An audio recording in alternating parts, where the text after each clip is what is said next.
जय जोहार संगवारी हो। नमस्कार। अच्छा ये बताओ कि जब भी कोई छत्तीसगढ़िया अंग्रेजी बोले के कोशिश करथे त पाछू ले का आवाज आथे। जब भी कोई छत्तीसगढ़िया व्यक्ति अंग्रेजी में बात करने की कोशिश करते हैं तो उनके अड़ोस पड़ोस रिश्तेदार लोगों की क्या बातें आती है, क्या आवाज आता है। ए ले चल भैगे होगे, ज्यादा अंग्रेज मत बन। या ए ले भैगे, ज्यादा अंग्रेजी मत झाड़, पढ़ाई बर एला बचा के रख। अतका अंग्रेजी आथे त पढ़ाई म काबर डब्बा गोल है। बात कड़वी है, लेकिन ये बात सच हवे, एला इनकार नहीं कर सकौ। लेकिन यहाँ दुख की भी बात है। एकर पीछे का कारण है और का ऐसे कुछ परेशानी आथे, वही सब के बारे में एक वीडियो में हमन डिटेल में बात करे वाला हम। हम छत्तीसगढ़िया लोग सबसे बढ़िया हैं, कहावत है ना, छत्तीसगढ़िया सबले बढ़िया। हम छत्तीसगढ़िया लोग जो चाहे वो कर सकते हैं। इंडिया को वर्ल्ड कप जिता सकते हैं, हम अमेरिका में झंडा गाड़ सकते हैं, या बड़े बड़े आईएएस पीएससी साइंटिस्ट जैसे एग्जाम निकाल सकते हैं। लेकिन जहां बारी आती है अंग्रेजी की, परेशानी बढ़ जाती है। हम अपना पैर पीछे खींच लेते हैं। तो ऐसा क्यों होता है, आइए जानते हैं। अगर नए हैं तो सब्सक्राइब जरूर कीजिएगा और वीडियो को अंत तक जरूर देखिएगा, और पसंद आए तो लाइक जरूर कीजिएगा। शायद ये हो सकता है कि ये वीडियो आपके अंग्रेजी सीखने के तरीके को बदल दे या सीखना शुरू करा दे। तो चलिए शुरू करते हैं। छत्तीसगढ़िया मन के अंग्रेजी प्रॉब्लम, या हम छत्तीसगढ़िया मन अंग्रेजी में काबर डब्बा गोल होथन या गड़बड़ हो जाथन। तो सबसे बड़ा एक प्रॉब्लम जो आता है वो होता है बड़का अंग्रेज problem, the fear of judgement, कि हमें लोग क्या कहेंगे इस बात का डर। ये एक बहुत बड़ा प्रॉब्लम है। आप स्कूल कॉलेजेस में रहते हैं, क्लास अटेंड करते हैं, और जब निकलते हैं क्लास से तो आप ये सोच के निकलते हैं, या वीडियो देखने के बाद लगता है कि इससे मैं ऐसे अंग्रेजी में बात करूंगा। मन में बड़ा चलते रहता है कि एकर से मैं ऐसे बात करूं, ओला ऐसे कही हूं, ये होगी वो होगी। लेकिन जैसे ही बोले के बारी आते, एक मानो गले में तलवार लटक जाते कि एक गलती हुई जो धड़ अलग होते कि नहीं होए। मतलब even after कि you try to speak in English, you get hesitated. The immediate fear of getting judged kill your entire motivation. आपका ये जजमेंट का डर कि आपको कोई हंस देगा या आप गलत बोल देंगे तो पूरा इज्जत का भाजी पाला हो जाएगा, ये आपके मोटिवेशन और पूरे दिमाग को अंदर से हिला के रख देता है, जो कि बड़ी चिंता की बात होती है। तो ये बहुत बड़ा रीजन है कि हम अपने दिमाग को ऐसा ट्रेन कर लिए रहते हैं। स्कूल कॉलेजेस फ्रेंड सर्कल रिश्ते नातों के सहारे हम अपने दिमाग को ऐसा ट्रेन कर लिए रहते हैं कि हम हमेशा एक जजमेंट के डर में जीते रहते हैं। दूसरा सबसे बड़ा रीजन जो होता है वो होता है माहौल की कमी। आप शहरी लोगों को देखिए या उन लोगों को देखिए जो लोग दूसरे राज्य में हैं, या साउथ में है या नॉर्थ में है, उन लोग या ईस्ट में है, उन लोगों के घर में इंग्लिश का बहुत रोल है, एक ठीक ठाक डोमिनेंस है। वे लोग इंग्लिश बोलते सुन रहे हैं, पेरेंट्स इंग्लिश में बात करते हैं या इंग्लिश को इम्फेसाइज करते हैं घर में। तो एक माहौल का जो तुलना करें दूसरे राज्य के लोगों से, आप असम, अरुणाचल प्रदेश, या साउथ इंडिया का केरल, तमिलनाडु, कर्नाटक, तेलंगाना या महाराष्ट्र का, तो आप देखेंगे कि इंग्लिश का वहां जितना माहौल रहता है वो यहाँ नहीं रहता। छत्तीसगढ़ में पेरेंट्स जो हैं सिर्फ और सिर्फ इंग्लिश मीडियम स्कूल में माहौल के नाम से, हालांकि पढ़ाई का लेवल कम क्यों ना हो, लेकिन सिर्फ इसलिए कि इंग्लिश का माहौल अच्छा है, अच्छे से अच्छा फीस देकर पढ़ाना चाहते हैं, है कि नहीं। तो माहौल की कमी एक बड़ा रीजन और है। तीसरा, जिस चीज के कारण हमें पूरे के पूरे सालों साल जिस गोल्डन टाइम में हम सीख सकते थे उसे बर्बाद कर दिया जाता है, वो होता है रट्टा मार सिस्टम। और इसमें गलतफहमी में मत रहिएगा कि ऐसा छोटे सरकारी स्कूल के लोग करते हैं, नहीं, बड़े से बड़े स्कूल में भी यही चलते रहता है। बच्चा स्कूल से आता है, फिर कोचिंग जाता है, क्यों? क्योंकि उसको रटना होता है क्वेश्चन आंसर्स को। सिर्फ एग्जाम के लिए अंग्रेजी को पढ़ा गया है, पढ़ाया गया है। एग्जाम में टॉप करने के लिए, बेस्ट स्कोर करने के लिए, हमें उसे डे टू डे लाइफ में कैसे प्रैक्टिस में लाना है, इस चीज को हमें सिखाया ही नहीं गया है। हमें याद कर लेना सिखाया गया है, ग्रामर के रूल को, टेंस के रूल को। हम एग्जाम्पल्स से ज्यादा इंग्लिश सीखते हैं, और वो एग्जाम्पल्स हमें न तो स्कूल में देखने को मिलता, न तो हमारे अलग अलग इन्वायरमेंट में। तो ये तीन बड़े रीजंस हैं जिसके नाम से हम नहीं सीख पाते। एक हमारे खुद में कि हम फियर ऑफ जजमेंट में रहते हैं, दूसरा हमारे आसपास के माहौल में, और तीसरा हमारे बैकग्राउंड में जो हमारा एकेडमिक सिस्टम रहा है उसमें। और ये जो जड़ें हैं परेशानियों का, यही बन सकता है परेशानियों का हल भी।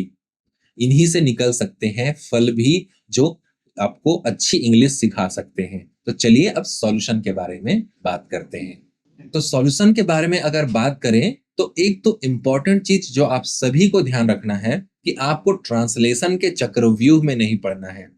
तो जैसे ही आप फियर ऑफ जजमेंट आता है, आपको अटैक आता है इस जजमेंट का, डर का, अंग्रेज हो जाने का, या फिर अंग्रेज होने के आपके माथे पर ठप्पा लग जाने का जब डर आता है, तो यही होता है कि आप छत्तीसगढ़ी या हिंदी में पहले कुछ बोलना है उसे सोचते हैं, उसके बाद उसे इंग्लिश में ट्रांसलेट करना चाहते हैं और फिर बोलते हैं। लेकिन स्कूल कॉलेज में जो आपने इंग्लिश सीखा है वो एग्जाम के लिए सीखा है।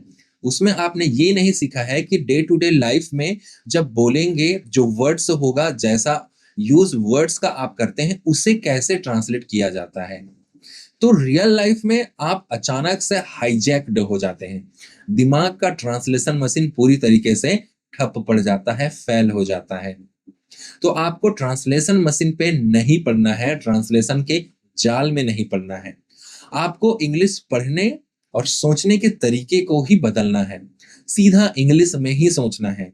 वैसे कंटेंट, वैसे बुक्स, वैसे टॉपिक्स से पढ़ने हैं, वैसे वीडियोस से पढ़ने हैं जो आपको सीधा इंग्लिश में ही पढ़ाएं, इंग्लिश को ट्रांसलेशन के बेसिस पे ना पढ़ाएं। मैंने खुद इस चैनल की शुरुआत सिर्फ इसीलिए किया है, ताकि इस तरीके की भारी भयंकर जो भ्रम लोगों में शामिल है उसे दूर किया जा सके। तो पहली चीज, ट्रांसलेशन के माया जाल से दूर होना है। दूसरा, गलती करने से नहीं डरना है। फ्रेंड्स हो, फैमिली हो, कोई भी हो, कुछ पल के लिए लगभग 3 महीने लगता है। अगर आप इन 3 महीनों में से 2 हफ्ते भी गलती करना छोड़ देते हैं, या गलती करने के झिझक को छोड़ देते हैं, क्योंकि आपकी सबसे बड़ी गलती ये नहीं है कि आप गलत भाषा में बोल रहे हैं या इंग्लिश गलत यूज कर रहे हैं। गलती यही है कि आप गलती होगी ये डर में हैं। तो अगर आप ये गलती करना छोड़ देते हैं कि आपसे गलती होगी, तो आप बाकी के महीने जो है, बाकी का जो जीवन में सीखना है, वो बेबाक कर सकते हैं। मानो आपके अंदर से, आपके ऊपर से कई टन का वजन हट गया, इतना रिलैक्सिंग फील होगा आपको, इतना मजा आएगा आपको। एक छोटा सा माहौल बनाइए, एक छोटा सा माहौल बनाइए जिसमें एक दो लोग हों, आपके करीबी, या वैसे लोग हों जो लोग खुद भी इम्प्रूव करना चाहते हों, और उनसे पूरी पूरी तरीके से डिसिप्लिन्ड वे में दिन के 10 मिनट, 5 मिनट सिर्फ इंग्लिश में बात कीजिए। और ऐसे इंग्लिश में मत बात कीजिए कि आप सामने वाले को इम्प्रेस करना चाहते हैं। कोई सिचुएशन लीजिए, कोई परिस्थिति लीजिए, कोई टॉपिक लीजिए, उसके ऊपर बात कीजिए। पहले से टॉपिक को प्लान कर लीजिए कि भाई कल ना हम 10 मिनट इस आईपीएल के टॉपिक पे बात करेंगे, या ये नीट पेपर लीक के टॉपिक पे बात करेंगे, या ये गोदी मीडिया के टॉपिक पे बात करेंगे, या अभी जैसे टीचर्स को लेकर अंजना ओम कश्यप ने गलत बयानबाजी किया है, उसके टॉपिक पे बात करेंगे। ऐसा टॉपिक सेलेक्ट कर लीजिए, उसमें आप लोग थोड़ा सा होमवर्क कर लीजिए, और वहां पर जब आप मिले तो उस टॉपिक पे बात कीजिए। माहौल घर में वैसे ही बनाइए, क्योंकि फैमिली वाले सबसे डिफिकल्ट होते हैं लेकिन सबसे अमेजिंग होते हैं। उनके पास आप जितनी चाहे उतनी लिबर्टी ले सकते हैं, क्योंकि उनको आपकी सारी खामियां पता होती हैं, फिर भी से वो दुनिया की सारी कामयाबी का आस और आशीर्वाद आपके ऊपर रखते हैं।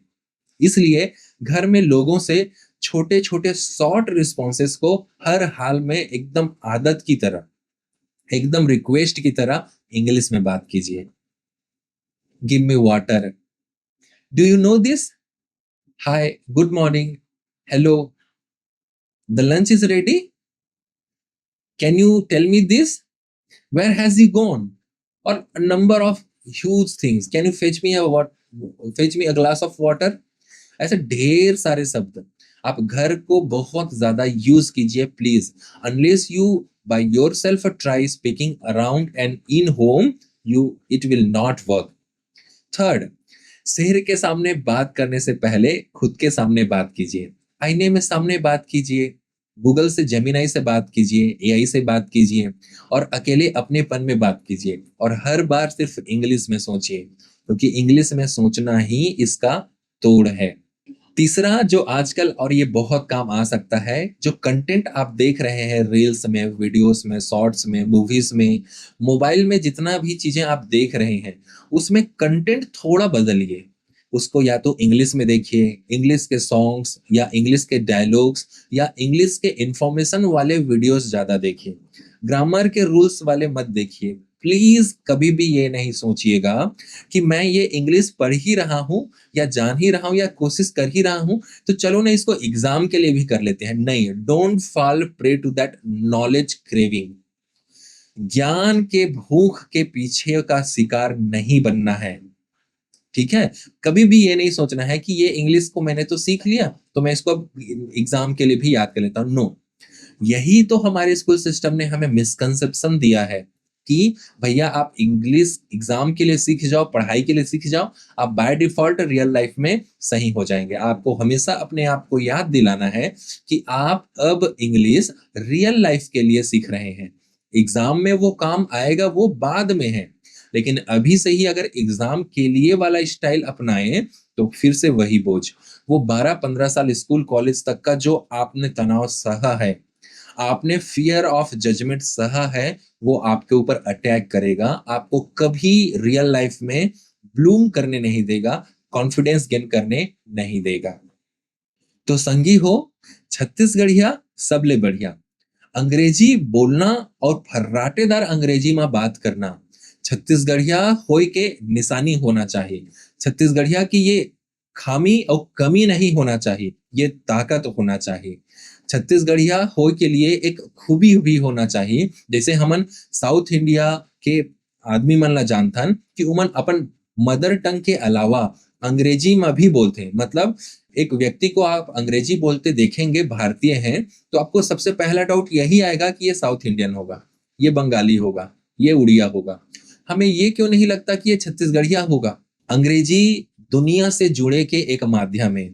English is a medium to get international level of language. अंतरराष्ट्रीय स्तर पर जितना भी ज्ञान है उसकी चाबी अंग्रेजी है, और ये रियल लाइफ में जो आप इंग्लिश सीखेंगे वो है, एकेडमिक इंग्लिश नहीं।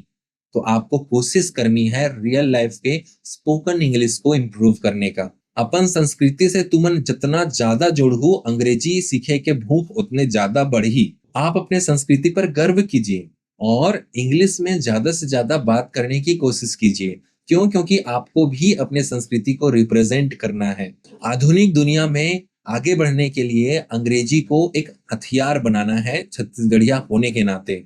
बाय द वे, इन सारी चीजों के बाद आपका क्या मानना है कि आपका या आपके हिसाब से छत्तीसगढ़िया लोग अंग्रेजी में कमजोर होने के क्या क्या कारण से जूझ रहे हैं? कमेंट बॉक्स में जरूर कमेंट कीजिए। और हाँ, इस वीडियो से भी अगर आपको कुछ जानकारी मिला, कुछ भी फायदा हुआ, तो प्लीज कमेंट बॉक्स में फीडबैक जरूर दीजिएगा। जय जोहार, जय हिंद, जय छत्तीसगढ़, नमस्कार। सब्सक्राइब जरूर कीजिए, शेयर जरूर कीजिए।